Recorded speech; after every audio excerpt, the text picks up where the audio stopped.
Hello दोस्तों, स्वागत है आपका हमारे YouTube चैनल सबसे अनोखा सेंटर में। हम लोग अध्याय 12 के उदाहरण हल कर रहे थे और इस वीडियो में हम उदाहरण 4 को हल करेंगे। तो देखिएगा क्या है उदाहरण। कमला के पास 240 मीटर, 200 मीटर और 360 मीटर भुजाओं वाला एक त्रिभुजाकार खेत है जहां वह गेहूं उगाना चाहती है।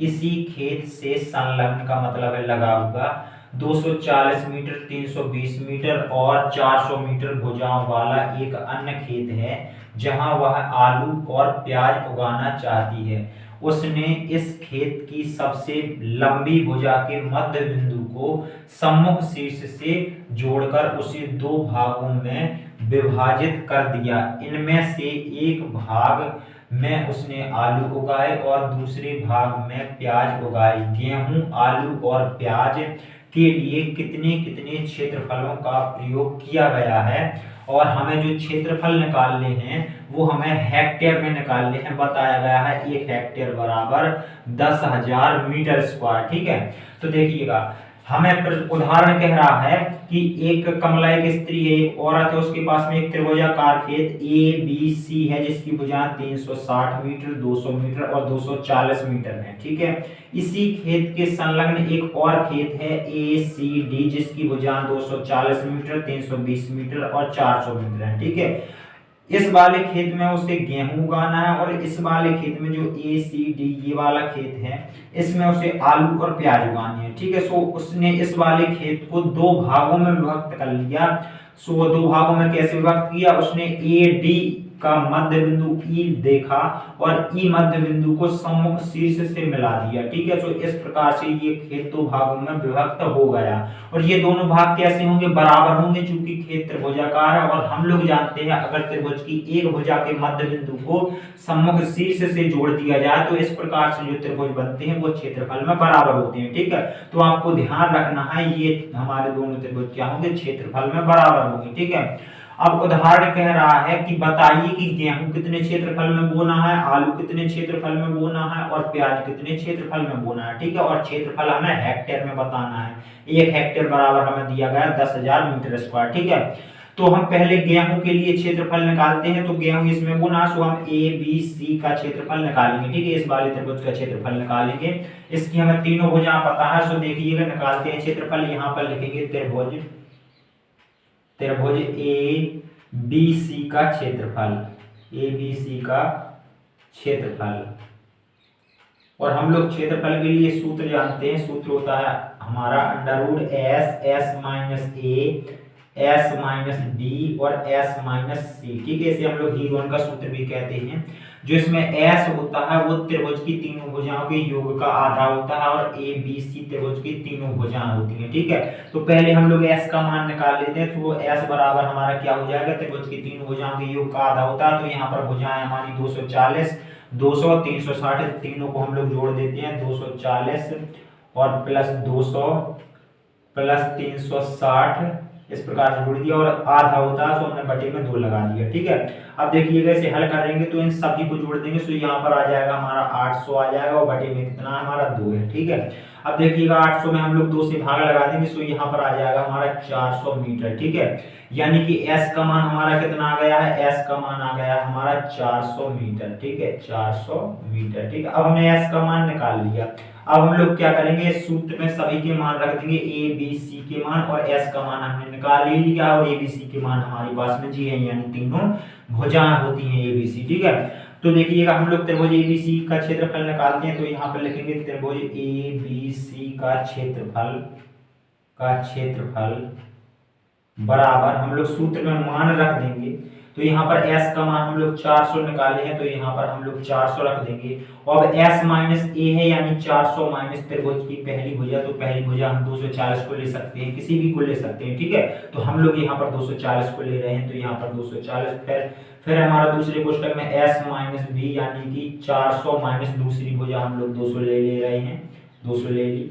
अब देखिएगा फिर हमारा S माइनस C यानी कि 400 माइनस तीसरी भुजा हमारी 360 है। ठीक है, इस प्रकार से हमने सभी मान रख दिए सूत्र में। अब देखिएगा अब हम लोग इसे हल कर लेते हैं। तो यहाँ पर क्या हमारा 400 को हम लोग ज्यों का त्यों रखेंगे और देखिएगा यहाँ पर हम लोग 400 में से 240 को घटाएंगे, सो यहाँ पर हमारा 160 बचेगा। यहाँ पर गुणा लगा देते हैं कोष्टक को हटा करके, सो यहाँ पर हमारा 160 बचेगा। और यहाँ पर 400 में से हम लोग 200 को घटा देंगे, सो यहाँ पर हमारा कितना बचेगा, यहाँ पर हमारा 200 बचेगा। और यहाँ से हम लोग 400 में से 360 को घटा देंगे तो यहाँ पर हमारा 40 बचेगा। ठीक है, अब देखिएगा इन संख्याओं को कुछ गुणनखंड लिख लेते हैं। देखिएगा इस प्रकार से हम लोग 400 को किस प्रकार से लिख सकते हैं, 400 को हम लोग 20 गुणा 20 लिख सकते हैं। ठीक है, 20 गुणा 20 लिख सकते हैं। और हम लोग इसे किस प्रकार से लिख सकते हैं, 160 को हम लोग लिख सकते हैं 2 गुणा 2 गुणा 2 गुणा 2 और गुणा 10। ठीक है, इस प्रकार से लिख सकते हैं हम लोग 16 को। और देखिएगा यहाँ पर 200 को हम लोग किस प्रकार से लिख सकते हैं, 200 को हम लोग लिख सकते हैं 2 गुणा 10 गुणा 10। ठीक है, और यहाँ पर 40 को हम लोग लिख सकते हैं 2 गुणा 2 गुणा 10। ठीक है, इस प्रकार से हमने सभी संख्याओं को गुणनखंड लिख लिए। अब देखिएगा हम लोग जानते हैं कि अगर अंडर रूट के अंदर किन्हीं संख्याओं का जोड़ा बन जाता है तो जोड़ा में से एक संख्या अंडर रूट से बाहर आ जाती है। तो यहाँ पर देखिएगा एक हमारे 20 का जोड़ा बन रहा है, एक 2 का जोड़ा बन रहा है, एक और भी 2 का जोड़ा बन रहा है, और यहाँ पर एक 10 का जोड़ा बन रहा है, और एक और भी 10 का जोड़ा बन रहा है। ठीक है, और यहाँ पर एक और 2 का जोड़ा बन रहा है। केवल 1 2 ऐसा है जिसका जोड़ा नहीं है, बाकी सभी संख्याओं के जोड़ा बन जा रही है। ठीक है, तो जोड़े में से हम लोग एक एक संख्या अंडर रूट से बाहर कर लेंगे। तो यहाँ पर 20 है तो यहाँ पर हम लोग बाहर कर लेंगे, एक 20 बाहर कर लेंगे। इस जोड़ा में से एक 20 हम एक 2 बाहर कर लेंगे। ठीक है, ये भी 2 का जोड़ा है, तो इसमें से हम लोग एक 2 बाहर कर लेंगे। यहाँ पर एक 10 का जोड़ा है, तो यहाँ से हम लोग एक 10 बाहर कर लेंगे। और यहाँ पर एक और 10 का जोड़ा है, ये वाला, इसमें से भी हम लोग एक 10 बाहर कर लेंगे। और यहाँ पर एक 2 का जोड़ा है, तो यहाँ से हम लोग एक 2 बाहर कर लेंगे। और इसका कोई जोड़ा नहीं है, सो ये हमारा अंडर रूट के अंदर ही रहेगा इस प्रकार से। ठीक है, अब देखिएगा अब हम इन सभी संख्याओं का गुणा कर देते हैं। ठीक है, तो देखिएगा पहले हम 2 का गुणा 2 में करेंगे, सो यहाँ पर 4 हो जाएगा। 4 का गुणा हम लोग 2 में करेंगे, सो 8 हो जाएगा। और 8 का गुणा हम लोग 20 में कर देंगे, सो यहाँ पर हमारा 160 हो जाएगा। और यहाँ पर 10 का गुणा 10 में कर देंगे, सो यहाँ पर हमारा कितना हो जाएगा, 100 हो जाएगा। और अंडर रूट में 2 है, ये हम लोग ज्यों करते हैं रखेंगे। ठीक है, इस प्रकार से। अब देखिएगा 160 में हम लोग 100 से गुणा कर देंगे, सो यहाँ पर हो जाएगा हमारा 16,000 और अंडर रूट 2। ये हमारा क्षेत्रफल निकल के आ गया है, एबीसी का क्षेत्रफल। और हमारी भुजा मीटर में थी तो ये मीटर स्क्वायर में आ गया है। ठीक है, ये हमारे एबीसी का क्षेत्रफल मीटर स्क्वायर में आ गया है, लेकिन हमें तो हेक्टेयर में निकालना है। चूंकि हमें हेक्टेयर बराबर दिया गया है, सो देखिएगा 1 हेक्टेयर बराबर कितना दिया गया है, 10,000 मीटर स्क्वायर। सो देखिएगा यहाँ पर हम लोग लिख सकते हैं 10,000 मीटर स्क्वायर बराबर 1 हेक्टेयर। ये हमें दिया गया है प्रश्न में। ठीक है, 1 हेक्टेयर। अब देखिएगा अगर हम 1 मीटर स्क्वायर बराबर निकालें तो देखिएगा 10,000 को किस प्रकार से लिख सकते हैं, 10,000 को हम लोग 1 गुणा 10,000 लिख सकते हैं। और ये 10,000 फिर हमारा नीचे पहुंच जाएगा, क्योंकि गुणा में हम इसे लिख सकते हैं 1 गुणा हम 10,000 लिख सकते हैं। तो यहाँ पर 1 बचेगा और मीटर स्क्वायर, और ये गुणा में 10,000 जो आएंगे वो हमारे 1 के भाग में चले जाएंगे यहाँ पर इस प्रकार से। ठीक है, ये हेक्टेयर।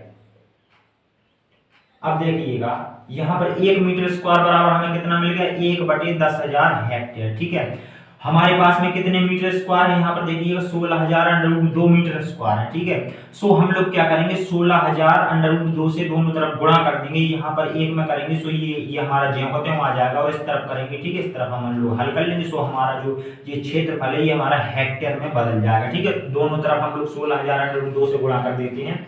तो यहाँ पर 1 में करेंगे, सो कितना आ जाएगा, यहाँ पर 16,000 और अंडर रूट 2 मीटर स्क्वायर बराबर आ जाएगा हमारा। इस तरफ भी कर देते हैं गुणा, तो यहाँ पर बटे में 10,000 है और गुणा 16,000 अंडर रूट 2। ठीक है, यहाँ पर देखिएगा 3 जीरो से 3 जीरो यहाँ पर कैंसिल हो जाएंगे। ठीक है, अब देखिएगा यहाँ पर हम लोग हल कर देते हैं।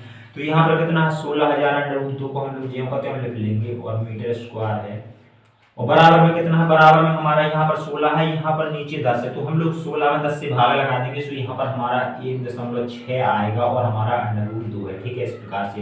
अब देखिएगा 1.6 को ज्यों का त्यों रखेंगे और अंडर रूट 2 का मान रख देंगे। अंडर रूट 2 का मान होता है 1.4142। ठीक है, तो हम लोग दशमलव के 2 अंक तक ले रहे हैं। अब इन दोनों का हम लोग गुणा कर देंगे, तो इन दोनों का गुणा आ जाएगा हमारा 2.26 हेक्टेयर। ठीक है, हेक्टेयर, क्योंकि यहाँ पर हमने हेक्टेयर में चेंज कर दिया है ना इसे। ठीक है, इस 1600 अंडर रूट 2 मीटर स्क्वायर को हेक्टेयर में चेंज कर दिया, तो कितना है 2.26 हेक्टेयर। ठीक है, यानी कि जो ये हमारा ये वाला खेत है ABC, इसमें जो गेहूं बोना है वो कितने क्षेत्रफल में बोना 2.26 हेक्टेयर में। ठीक है, तो एक आंसर हमारा आ गया है, यहाँ पर लिख देंगे अतः गेहूं के लिए क्षेत्रफल कितना निकला हमारा 2.26 हेक्टेयर। ये हमारा एक आंसर आ गया। ठीक है, अब हमें आलू और प्याज के लिए और क्षेत्रफल निकालना है। ठीक है, तो देखिएगा हम लोग क्या करेंगे, हम लोग यहाँ पर पहले जो ये पूरा खेत है ACD, इस पूरे खेत का क्षेत्रफल निकाल लेंगे। फिर हम लोग आलू और प्याज अलग अलग निकाल लेंगे। ठीक है, आलू और प्याज के लिए अलग अलग क्षेत्रफल निकालेंगे। पहले पूरे त्रिभुज का क्षेत्रफल यानी पूरे खेत ACD का क्षेत्रफल निकालते हैं। तो यहाँ पर देखिएगा लिखेंगे त्रिभुज ACD का क्षेत्रफल, त्रिभुज ACD का क्षेत्रफल। सूत्र हमारा वही रहेगा, सूत्र हमारा रहेगा under root S minus A S minus B S minus C। ठीक है, हम लोग S का मान निकाल लेते हैं। ठीक है, S का मान निकाल लेते हैं। सो S बराबर हमने क्या बताया था, त्रिभुज की तीनों भुजाओं के योग का आधा होता है। तो यहाँ पर त्रिभुज की तीनों भुजाएं हम लोग जोड़ देते हैं। तो यहाँ पर क्या हमारा 240 प्लस हमारा है 320 और प्लस हमारा 400, ये हमने सभी भुजाओं को जोड़ दिया। ठीक है, और बटे में 2 कर देंगे। अब देखिएगा ऊपर कितना हो जाएगा, ऊपर हो जाएगा हमारा 960 हो जाएगा। ठीक है, जब हम इन तीनों को जोड़ेंगे तो यहाँ पर हो जाएगा हमारा 960 और बटे में कितना हमारा 2 है, और हम लोग 2 से भाग लगा देंगे इसमें। सो यहाँ पर आ जाएगा हमारा 480। ठीक है, 480 मीटर, ये हमारे S का मान आ गया 480 मीटर। ठीक है, अब हमने S का मान निकाल लिया। सो अब हम लोग इस सूत्र में सभी के मान रख देंगे। ठीक है, अब हम लोग मान रख देते हैं इस सूत्र में। सो यहाँ पर ACD का क्षेत्रफल क्या आ जाएगा, देखिएगा यहाँ पर लिखेंगे त्रिभुज ACD का क्षेत्रफल बराबर इस सूत्र में हम लोग मान रखेंगे। तो सूत्र क्या हमारा S की जगह पे हम लोग कितना रखेंगे, 480 रखेंगे। तो यहाँ पर हमने 480 रख दिया।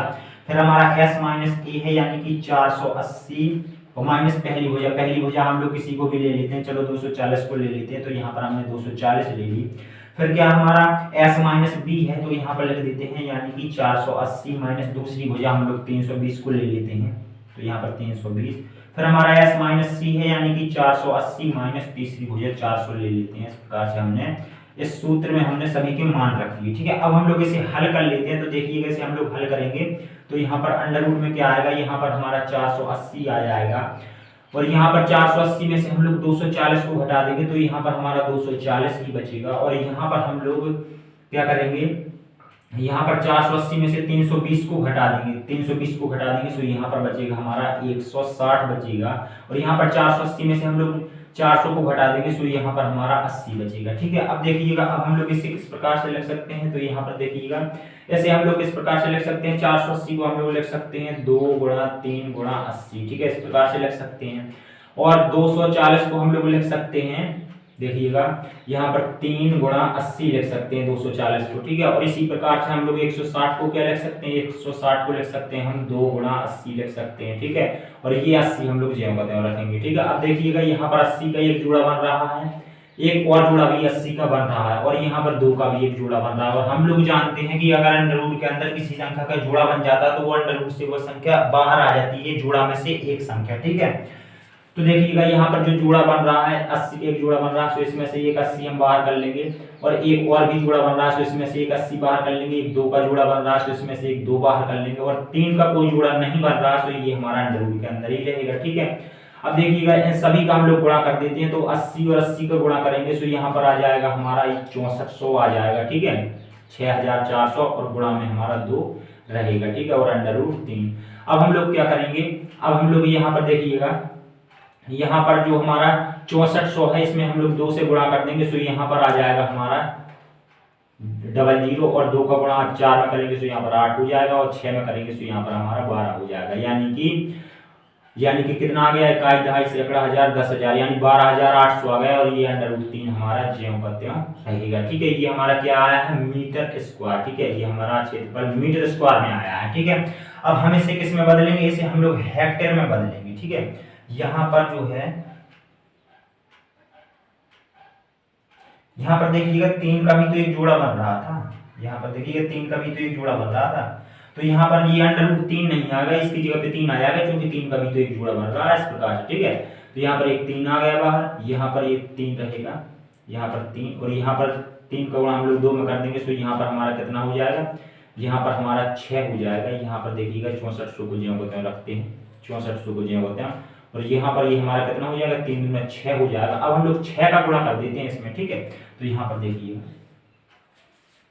यहाँ पर देखेंगे 6 का गुणा हम लोग 6400 में कर देंगे तो ये 0 जो है हमारे ये तो ज्यों को त्यों रहेंगे और 4 में करेंगे तो यहाँ पर कितना हो जाएगा हमारा 24, यानी कि हम लोग 4 लिख देंगे, 24 हो जाएगा ना, 6 चौके 24, यहाँ पर 4 लिख देंगे, हाँ सर 2 बनेंगी तो 6 का गुणा 6 में कर देंगे 36, 2 38, ठीक है। इस प्रकार से आ जाएगा हमारा, इस प्रकार से आ गया हमारा किसका, ये एसीडी का क्षेत्रफल आ गया है हमारा मीटर स्क्वायर, ठीक है। अब हमें हेक्टेयर में बदलना तो देखिएगा यहाँ पर हमने यहाँ पर निकाला था 1 मीटर स्क्वायर बराबर 1/10,000 हेक्टेयर, ठीक है। तो यहाँ पर इसी को हम लोग लिख लेंगे, 1 मीटर स्क्वायर बराबर हमें कितना पता होता है, 1 मीटर स्क्वायर बराबर होता है हमारा 1/10,000 हेक्टेयर, ठीक है, हेक्टेयर। तो हमारे पास में कितने मीटर स्क्वायर है, हमारे पास में है ये मीटर स्क्वायर, ठीक है, इकाई दहाई सैकड़ा हजार 10,000 38,400 मीटर स्क्वायर है। तो यहाँ पर देखिएगा हम लोग इससे दोनों तरफ गुणा कर देते हैं तो यहाँ पर हो जाएगा हमारा 38,400 मीटर स्क्वायर बराबर 1/10,000, 10,000 गुणा 38 और 400, ठीक है, इस प्रकार से। अब देखिएगा यहाँ पर 2 से 2 जीरो कट जाएंगी और यहाँ पर देखिएगा हम लोग 100 से 384 में भाग दे देंगे तो यहाँ पर आ जाएगा हमारा 3.84, ठीक है। इस प्रकार से ये हमारा आ गया है, ये हेक्टेयर में क्षेत्रफल आ गया है, इस वाले ACD त्रिभुज का हेक्टेयर में आ गया है, यहाँ पर लिख देंगे हेक्टेयर, ठीक है। अब देखिएगा हमने आपको बताया था शुरुआत में ये जो दोनों भाग हैं ये कैसे हैं, बराबर हैं, ठीक है। तो हम लोग इस ये जो पूरे का क्षेत्रफल है ये 3.84 हेक्टेयर, ये पूरे का क्षेत्रफल है, तो हम लोग 2 से भाग दे देंगे तो हमें इसका भी क्षेत्रफल पता चल जाएगा, इसका भी क्षेत्रफल पता चल जाएगा क्योंकि ये दोनों बराबर हैं, ठीक है। तो यहाँ पर हम लोग लिखेंगे, देखिएगा क्या लिखने वाले हैं, यहाँ पर लिखेंगे आलू के लिए क्षेत्रफल, आलू के लिए क्षेत्रफल, के लिए क्षेत्रफल बराबर बराबर प्याज के लिए क्षेत्रफल, प्याज के लिए क्षेत्रफल, क्षेत्रफल बराबर, मतलब आलू और प्याज के लिए दोनों क्षेत्रफल ये कैसे होंगे, बराबर होंगे, क्योंकि हम आपको शुरुआत में समझा ही चुके हैं, ठीक है। तो इन दोनों का क्षेत्रफल कितना होगा, जो ये हमारा 3.84 है हेक्टेयर, इसमें हम लोग 2 से भाग लगा देंगे क्योंकि दोनों भाग हमारे क्या हैं, बराबर है, ठीक है। तो इसमें हम लोग 2 से भाग लगा देंगे तो देखिएगा यहाँ पर कितना आएगा, 1.92 आ जाएगा, 1.92 हेक्टेयर, यानी कि 1.92 हेक्टेयर में आलू भी बोए जाएंगे और प्याज भी 1.9 हेक्टेयर में बोई जाएंगे, ठीक है। यानी कि आलू के लिए भी 1.9 हेक्टेयर क्षेत्रफल है और प्याज के लिए भी हमारा 1.9 हेक्टेयर क्षेत्रफल है, ठीक है। तो इस प्रकार से ये हमारा दूसरा आंसर आ जाता है। यहाँ पर ये हमने किसके लिए, ये हमने गेहूं के लिए निकाल लिया था क्षेत्रफल 2.26 हेक्टेयर, ये हमने आलू और प्याज के लिए निकाल लिया। और प्रश्न यही 3 चीजें तो हमसे पूछ रहा था कि गेहूं, आलू और प्याज कितने क्षेत्रफल में बोए जाने, तो हमने बता दिया। तो इस प्रकार से ये हमारा उदाहरण 4 कंप्लीट हो जाता है। और चलिए अब मिलते हैं अगली वीडियो में, धन्यवाद।